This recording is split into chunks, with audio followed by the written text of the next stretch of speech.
Je m'étais penché au-dessus du puits de confinement pour observer l'onde de stabilisation qui se déployait dans le vide. L'air vibrait, un grondement sourd égrenait les parois en anneaux d'un écho presque organique. Le cœur battait, paresseusement, comme s'il respirait.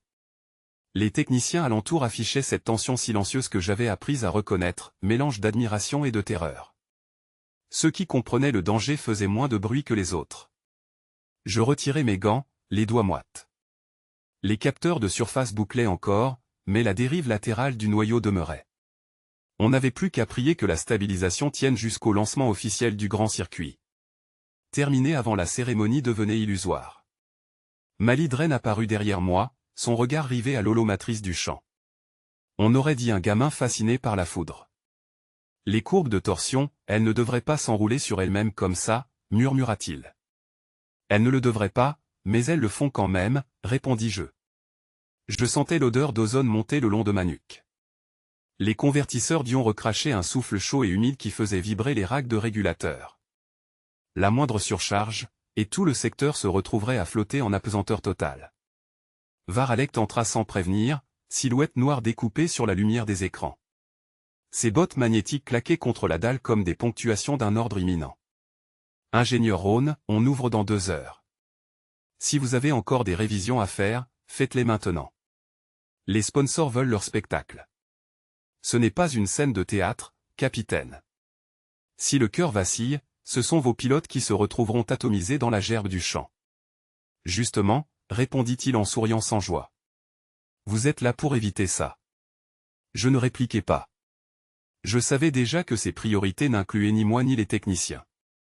Pour lui, Terminus Aphelion était une façade, un gigantesque décor suspendu dans le noir, conçu pour que la gloire se mesure en radiation et en mort calculée.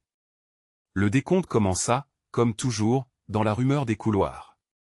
Les drones de combat s'alignaient dans la sphère de l'arène du cœur, carène lustrée par la poussière stellaire, pilotés à distance depuis leur cabine d'inertie. Des milliers de spectateurs, humains et non humains, remplissaient les gradins verticaux.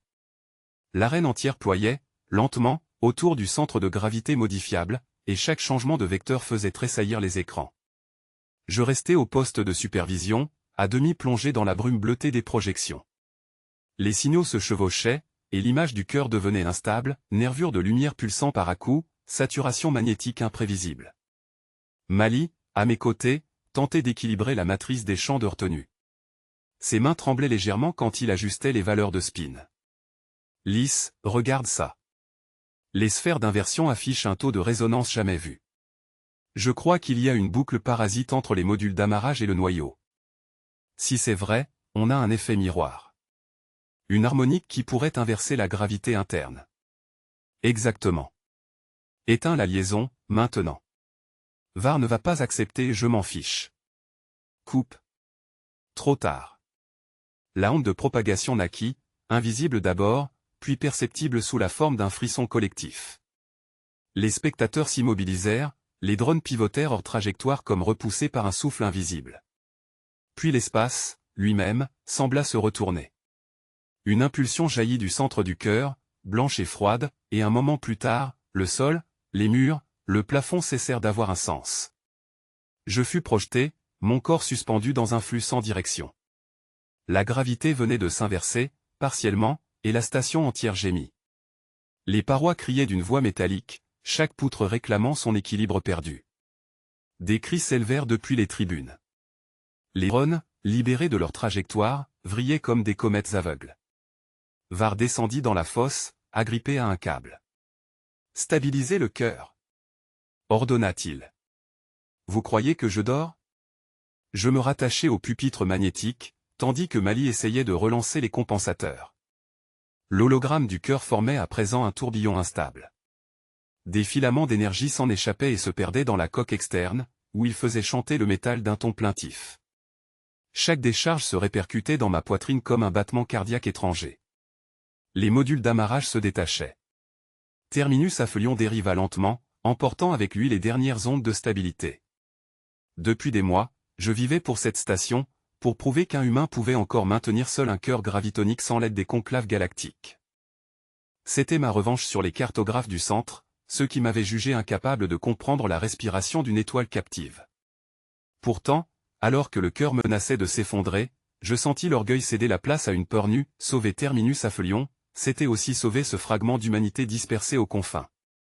Je coupai le flux principal et forçai la cage de confinement à s'inverser sur sa propre rotation.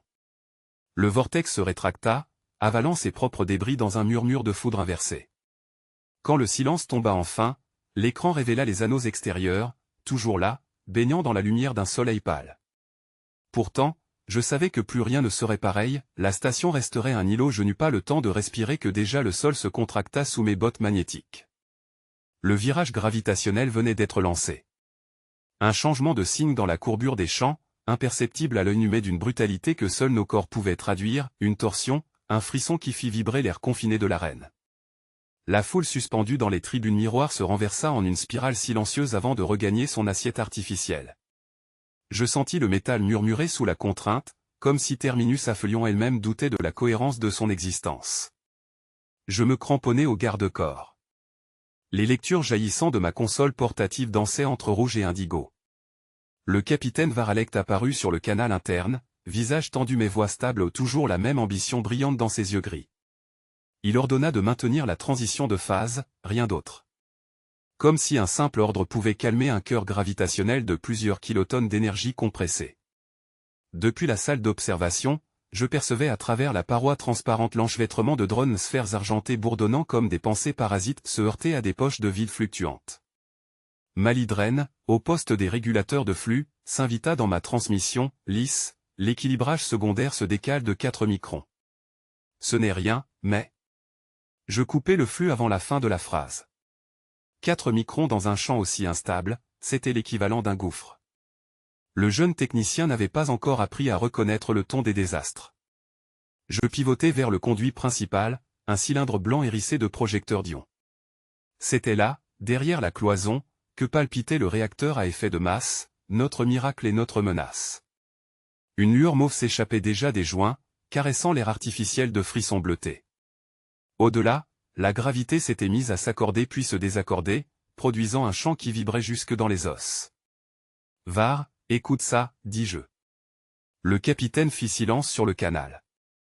Puis seulement un souffle, « Je sais. » Le public le sent aussi. Mais nous devons montrer que tout est sous contrôle.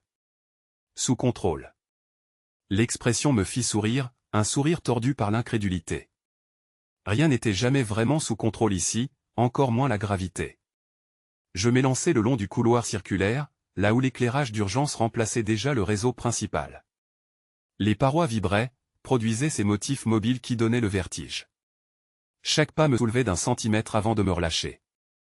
Les lampes impulsaient au rythme erratique du cœur. Je passai devant une baie vitrée. En contrebas s'étendait l'arène du cœur, vaste sphère dans laquelle flottaient les drones, percutant des bulles de chant comme des insectes pris dans une tempête électrique. Les spectateurs, agrippés à leur siège à inertie variable, n'étaient plus qu'une mosaïque de silhouettes étirées par la distorsion optique. Un instant, tout sembla s'équilibrer. La symétrie retrouvée. Puis la station gémit. Un craquement.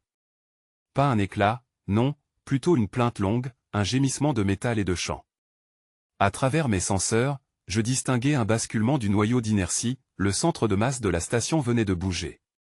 Terminus Aphelion dérivait. Mali, verrouille les anneaux d'assiette. Impossible, lisse. Le cœur ignore mes commandes, il renvoie des signaux fantômes.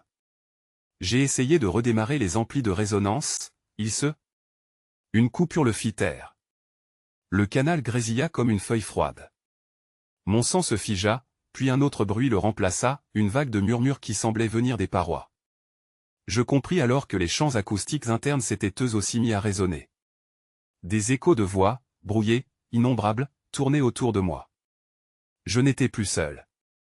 Je me souvenais des avertissements du comité scientifique, lorsque la gravité fluctue trop vite, les perturbations temporelles locales peuvent se manifester dans la bande sonore. Entendre ses propres pensées différées, ou celles encore à venir. Je chuchotai mon nom à haute voix, juste pour tester le décalage. La réponse me revint, déformée, lisse. Traînante et glacée.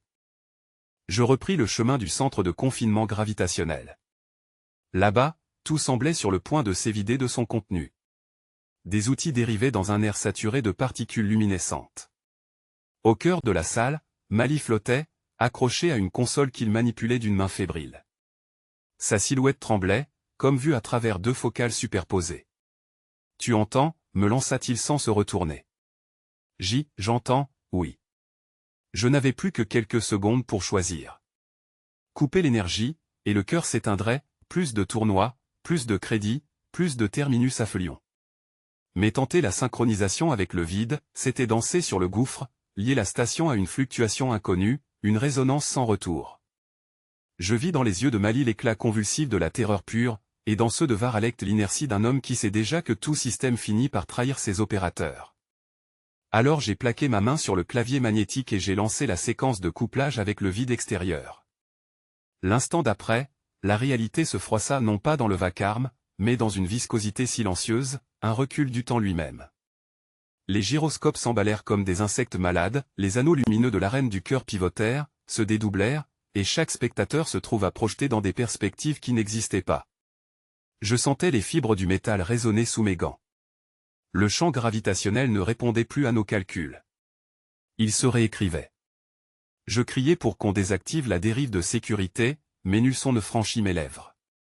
Dans l'air en suspension, les particules de poussière semblaient hésiter entre tomber et s'élever. Varalect, suspendu au-dessus de la console, murmura quelque chose que je ne pus saisir, tout son corps se tendait comme s'il cherchait à s'agripper à sa propre masse. Les spectateurs, là-haut, flottant dans les gradins tournoyants, avaient cessé d'applaudir, ils regardaient la station tout entière se replier sur elle-même, en un reflux visuel d'ombre et de lumière. Puis le cœur émit un battement. Un souffle profond, tellurique, impossible en zéro gravité. Les parois vibrèrent d'une note interminable qui semblait savoir nos noms. J'avais eu tort de croire que la synchronisation était un calcul mécanique, c'était une négociation, un dialogue sans mots avec une force qui s'étendait au-delà des champs connus. Lisse. Gronda Var, agrippé au harnais stabilisateur. Reviens sur la fréquence locale. Mais je ne pouvais pas. Ma conscience s'accrochait à la matrice gravitationnelle comme un nageur sous un courant abyssal. Mali pianotait sur les commandes de secours, le visage couvert de sueur. Le vide avait répondu. Une onde stationnaire se formait, entre deux diamètres de la station, pure, parfaite, indestructible. Une colonne de lumière opaque, où gravité et contre-gravité s'annulaient seulement pour s'amplifier à l'infini. Je compris que nous avions cessé d'être les opérateurs. Nous étions devenus des constantes d'ajustement. Le cœur me fit percevoir la texture du vide extérieur, un réseau de mailles élastiques, des soies noires où s'ancraient nos équations. Terminus affluent semblait s'y débattre comme un insecte englué dans son propre champ. On perd l'assiette orbitale. Hurla Mali dans le canal interne. Je redirigeai le flux secondaire. Non, attends. Grognai-je. Tu vas provoquer un retour d'onde. Trop tard. Le flux se retourna sur lui-même. Des arcs gravifiques jaillirent entre les pôles de confinement, une salve invisible carbonisa 3 drones de contrôle, qui se désintégrèrent sans produire de flamme. L'obscurité s'étendait, pas l'absence de lumière, mais une matérialité dense qui absorbait la vision. J'aurais voulu pouvoir respirer une seule goulée d'air intacte. Varalect verrouilla manuellement les digues de confinement, mouvement absurde tant la matière même refusait maintenant nos outils. Il n'y avait plus de haut ni de bas, l'horizon s'évasait sous nos pieds, et la gravité locale se fragmentait en mosaïques contradictoires. Je sentis mon propre sang hésiter entre mes tempes et mes chevilles, incapable de décider laquelle des deux directions était la bonne. Et pourtant, quelque chose d'inattendu survint, un calme irréel. Tout le chaos, toute la distorsion se figèrent, comme si la station entière retenait sa respiration. Dans ce silence, une forme apparut dans le cœur, pas une entité, pas un être, plutôt une empreinte. Une géométrie flottante, un dessin de force. Elle me parla sans bouche, doucement, tu as ouvert le seuil. Je n'enregistrai pas le sens des mots, seulement la certitude que ce n'était pas une hallucination. Le capitaine s'approcha de moi, suspendu dans la pénombre incandescente du champ.